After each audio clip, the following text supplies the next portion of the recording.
The Rams won because they controlled the middle of the field on both sides of the ball. Offensively, Sean McVay and Matthew Stafford consistently manufactured explosive plays by attacking Seattle's defensive spine, specifically the free safety, strong safety, and middle linebacker, rather than challenging the cornerbacks on the outside. They did this with deep middle crossing and over routes that were thrown on anticipation, before defenders could close or overlap. Defensively, the Rams collapsed Seattle's interior protection, especially at center and guard, disrupting the quarterback's platform without relying on constant blitzing.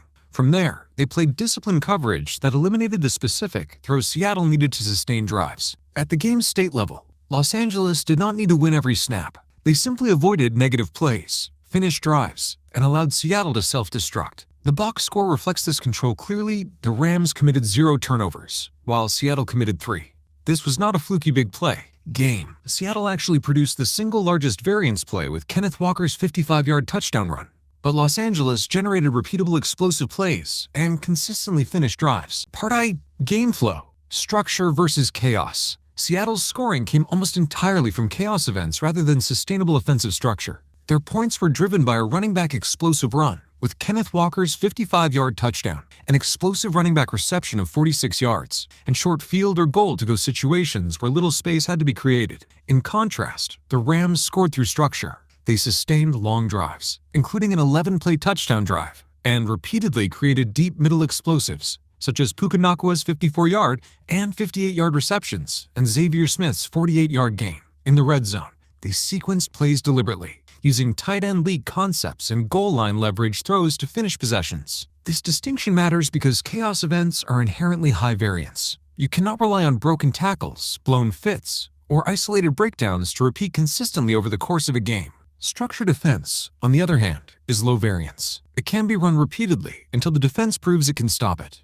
The Rams successfully forced the game into a structured environment where timing, leverage, and discipline mattered most. Seattle, by contrast, needed chaos to keep pace, and once that chaos disappeared, their offense collapsed. Part 2. Rams offense. Los Angeles created more than 12 yards per attempt without elite separation. Matthew Stafford's box scoreline illustrates just how efficient the Rams' passing game was. He finished with roughly 300 to 306 passing yards on either 18 completions out of 25 attempts or 19 completions out of 29 attempts, depending on the stat panel, along with 2 touchdowns, 0 interceptions, and 0 sacks taken. That level of production represents near cheat code efficiency for a quarterback. However, the most revealing data comes not from the raw passing numbers, but from the receiver separation metrics. On average, Puka Nakua generated only 2.21 yards of separation, which is below the league average of 2.99 yards. Xavier Smith averaged 2.6 yards of separation,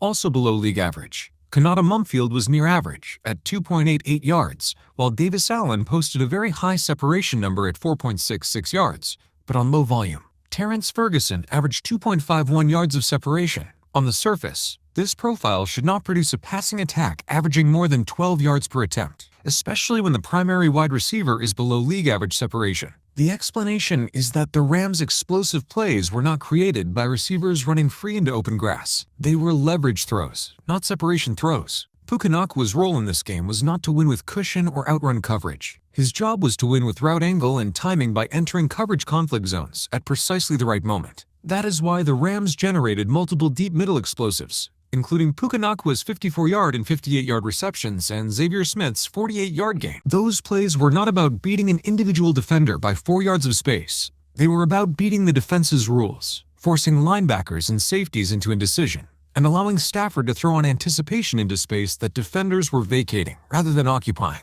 The core concept family, deep overs and crossers, attacking the defensive spine. The Rams' route diagrams make the offensive plan unmistakable. Los Angeles repeatedly attacked the deep and intermediate middle of the field with over routes and crossing concepts aimed directly at Seattle's defensive spine. Puka Nakua's 58-yard reception down the deep middle is the clearest example. That play works because the linebackers are pulled forward or held in place just long enough by the interior run threat and play action structure, while the safeties are late, stacked, or misaligned. Crucially, Matthew Stafford releases the football before the throwing window looks open on broadcast view, trusting timing and leverage rather than visible separation.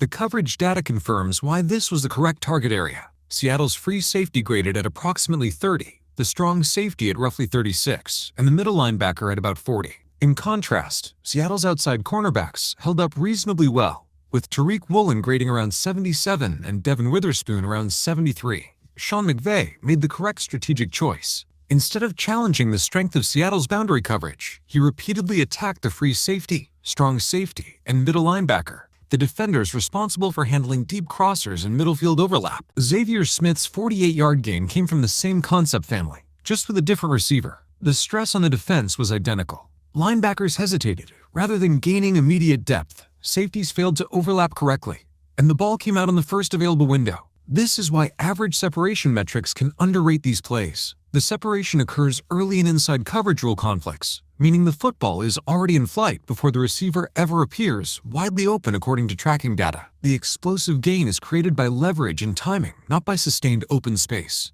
B. How Los Angeles protected Stafford without dominant offensive line grades. The Rams' offensive line grades were not elite, but they were coherent and functional. That distinction matters. The most important comparison is at center. Seattle's center graded at approximately 32, which is catastrophic and leads to immediate interior collapse. The Rams' center graded around 62, which is not dominant but functional. That difference separates immediate gap losses, where the quarterback cannot see or set his feet, from scheduled compression, where the pocket narrows predictably but still allows the quarterback to throw on time. Stafford finished the game with 0 sacks taken and still generated multiple high-end explosive plays. That combination tells you everything about the Rams' passing structure. Their offense was built on quick rhythm, play-action timing, clearly defined reads, and throws designed to punish defensive indecision. The protection did not need to be perfect, it needed to be predictable. Seattle never created consistent interior disruption to break that timing, which allowed Stafford to remain calm, throw with anticipation, and attack the middle of the field repeatedly without the pocket fully collapsing. C. Why the Rams' run game worked at 3.2 yards per carry. At first glance, the Rams' rushing production does not look impressive. Los Angeles finished with 106 rushing yards as a team at just 3.2 yards per carry. Kyren Williams carried the ball 21 times for 62 yards, averaging 3.0 yards per attempt, while Blake Corum added 10 carries for 38 yards and a touchdown at 3.8 yards per carry. In a fantasy or box score sense, this looks inefficient. Strategically, however, it was highly effective. The Rams did not run the ball to chase explosive gains. They ran to control defensive behavior.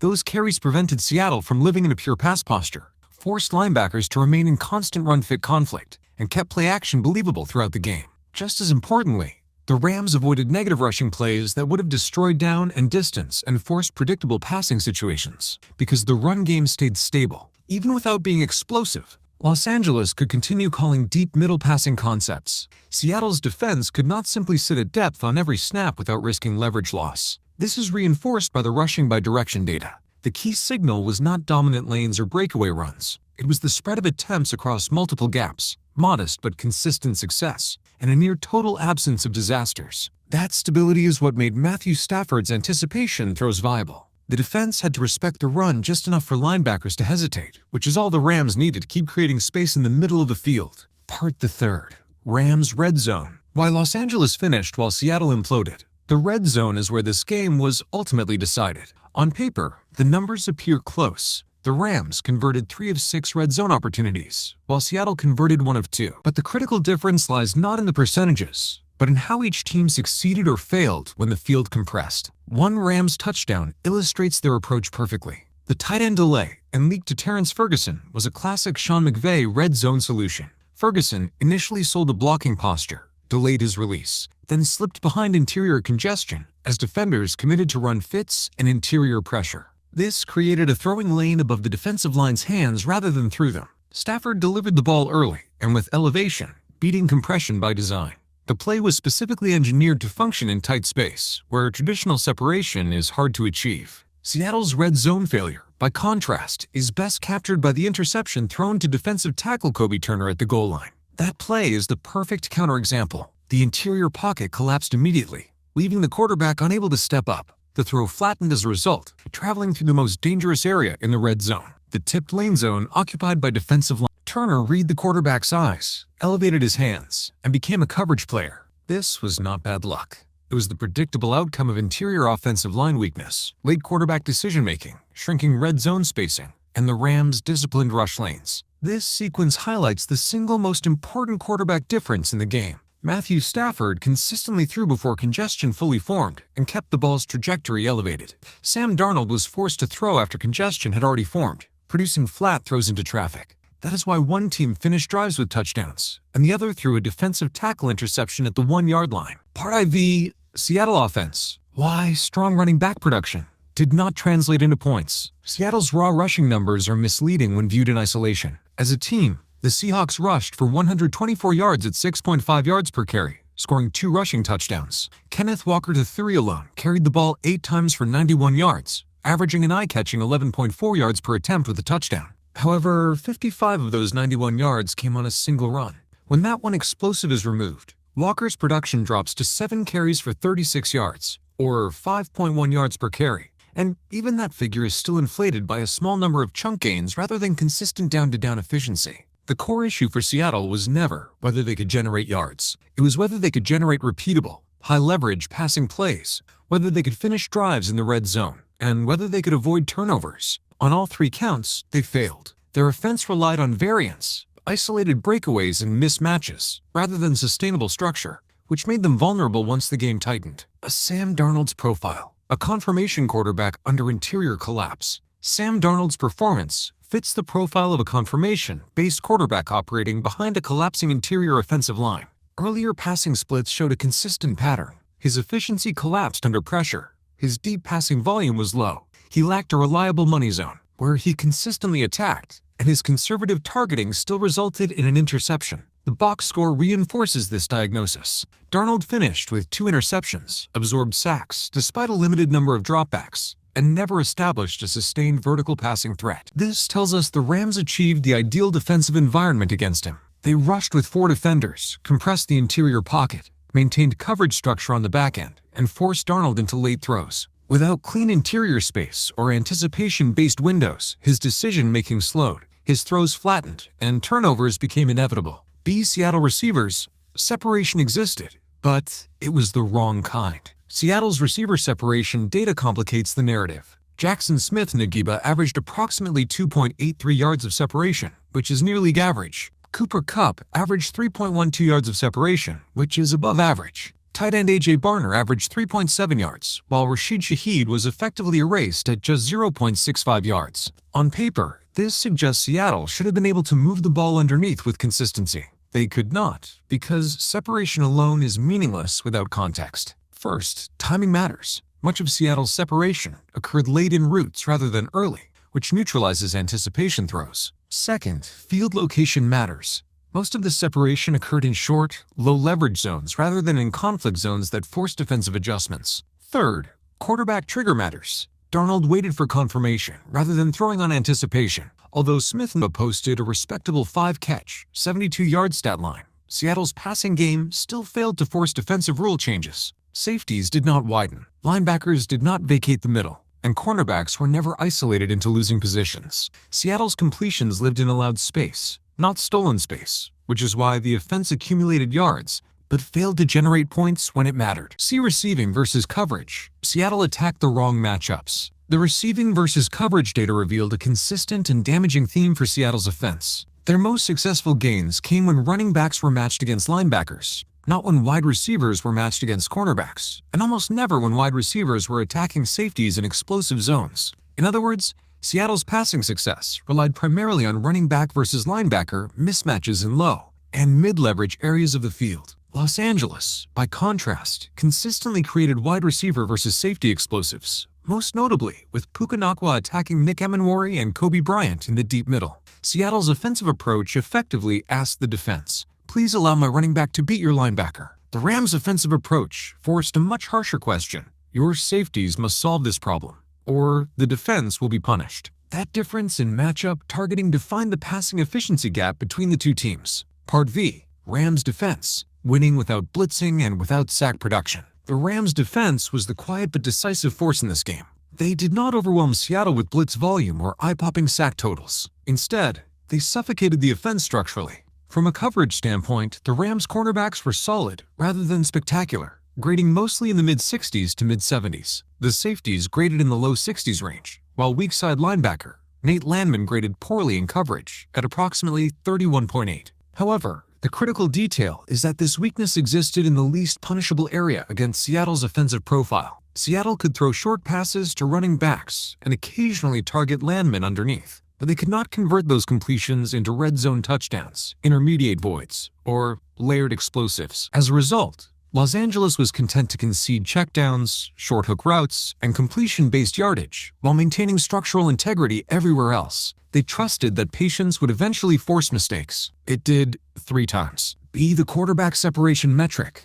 Compression versus pressure. The pass rush data further explains why the Rams' defensive approach worked. Rams defenders consistently produced quarterback separation numbers around league average, roughly between 4.5 and 5.1 yards. Seattle's defenders, by contrast, showed a mixed profile, with some rushers getting close but others arriving wide or late. The interpretation is straightforward. The Rams produced coordinated pocket compression, while Seattle produced inconsistent disruption. Coordinated compression does not always result in sacks, but it reliably produces flat throws, tipped passing lanes, red zone defensive line interceptions, and the feeling that the quarterback is rushing even without heavy blitzing. That exact pattern defines Sam Darnold's night. Part 0.